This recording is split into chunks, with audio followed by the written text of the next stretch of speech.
everyone, welcome to the Knowledge Effects series with Save the Children and Weston Buddies, where we will be talking about various topics that relate to different issues that happen amongst youth in the world. This is day 3 of Save the Children Takeover Week. Our topic is Black, Indigenous, People of Color, or BIPOC, in Business and Opportunities, BIPOC and Music. And I'll hand it over to Tiana and Maria to discuss.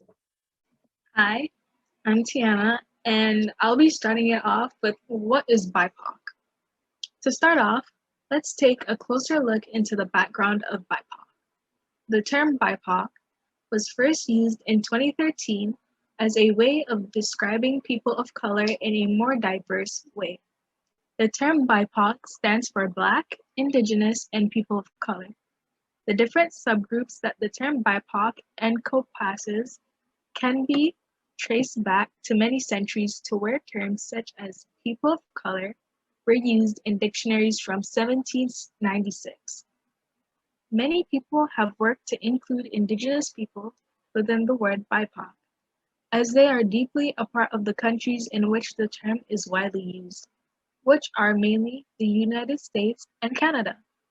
Although BIPOC is a modern word used to describe people of color, the term does in fact have deep roots tracing back to many centuries.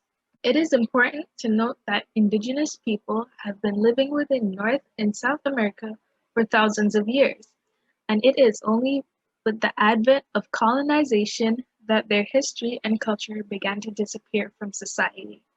Unfortunately, this is a reality for many groups and people of color within the history of this continent. But it is important now to recognize through the term BIPOC the contributions of people to the countries in which we live. Overall, the history of the word BIPOC has deep roots within North America, but it is important to recognize its relevance now within modern society. BIPOC in business. Our nation is firmly holding on to maintaining white supremacy, patriarchy, and capitalism. This reality has been resisted in multiple ways, including organizing led by and among various communities of color for survival.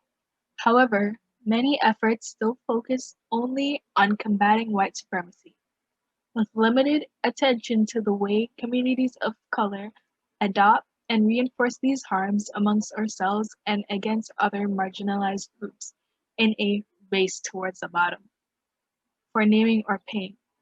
As a result, many multiracial BIPOC communities continue to be challenged to develop authentic and accountable intergroup relationships despite a shared struggle under white supremacy.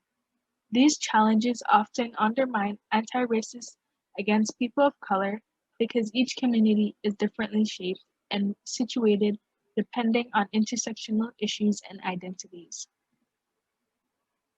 Barriers for BIPOC. There are many barriers for BIPOC in business. The most common ones are literacy and education, cultural differences, stereotyping/racism, self-esteem, poverty, for housing, transportation, and childcare. Experts have even gone on to saying that many large businesses chose to hire BIPOC employees and tend to limit them to front-facing jobs. That way, the company appears diverse as customers see people of color firsthand. However, those same employees found that when they tried to climb the corporate ladder, they noticed that diversity starts to dwindle. Some even go on to say they felt like they were hitting glass ceilings, unable to break the threshold. Unfortunately, we haven't progressed as far as many people think. However, similar to the reason we are having this discussion to bring light to the situation and highlight, there are endless reasons why supporting BIPOC communities and business is beneficial, such as creates jobs and opportunities, closes the racial wealth gap, empower local communities, celebrates other cultures and serves communities, visibility and representation. Now I will be passing it on to Maria, who will talk about BIPOC opportunities in music. Hi. So, music is extremely important to Black, Indigenous, and people of color. It is our culture, what sets us apart, yet what brings us together. It is our voice, our expression, our creativity, our comfort, our celebration of life, our identity. Music itself has come from and been influenced by Black, Indigenous, and people of color all around the world. However, something I'd like to highlight and address is Black music specifically because of its significance in the Western world. Black music is the heartbeat of our music and has been emulated around the world. African slaves brought with them what is known as the core of music. The little remaining piece that they had left from their homeland was the same thing used as a release from the struggles and burdens of slavery, the dehumanization. The same way rap music and the hip hop movement have been used as an artistic outlet of voice and expression for the Black community, building social consciousness and speaking on the injustices and issues surrounding Black Americans and even Canadians that are still prevalent today. Jazz, country, techno, house, rock and roll, and all the subgenres in between have been created by or derived from Black music, Caribbean and Latin music included. If so, why is so much credit still due? Music labels and artists have built their empires on Black creators. White artists specifically continue to profit off of Black creativity, and this is also extremely relevant in the popular app known as TikTok and just quote unquote pop culture in general. A blog published by High Snobiety states white artists are often more commercially successful than the Black artists who are being parodied. They want the music, not us. The word urban, used to generalize Black music and artists, is linked to the history of segregation, discrimination, and exclusion in the music industry, an umbrella term for Black music, despite encapsulating various genres such as funk, R&B, soul, and later hip hop. It has become a way to separate Black artists while hypocritically allowing many white artists to freely navigate in and out of numerous categories, including urban.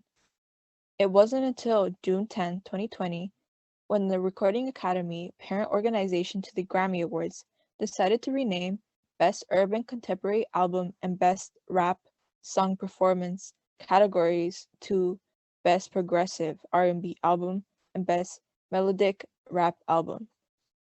A notable point is that the Latin categories that also included the term urban were excluded from this change.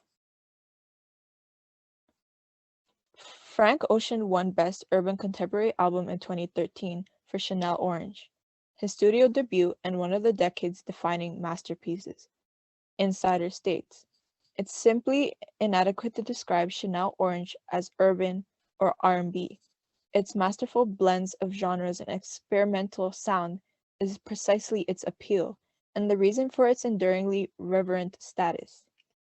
It should have won Album of the Year easily. Instead, 2013's top award went to Mumford & Sons for Babel, which isn't even the British folk band's best work."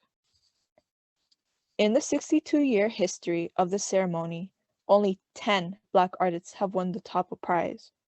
Prince never won, Nina Simone never won, Beyoncé, Kendrick Lamar, Ocean, Rihanna, Kanye West have all yet.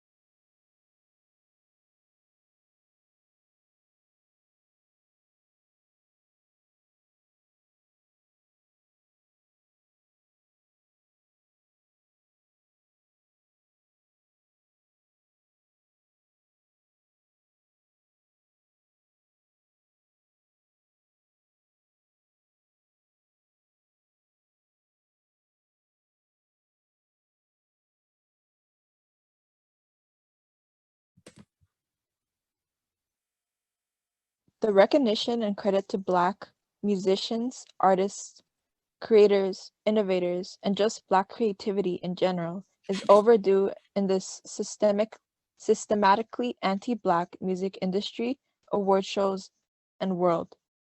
It is important to recognize this to enable equal opportunity and achievement. Black creativity makes our world go round. Black, Indigenous, and people of color creativity makes our world go round.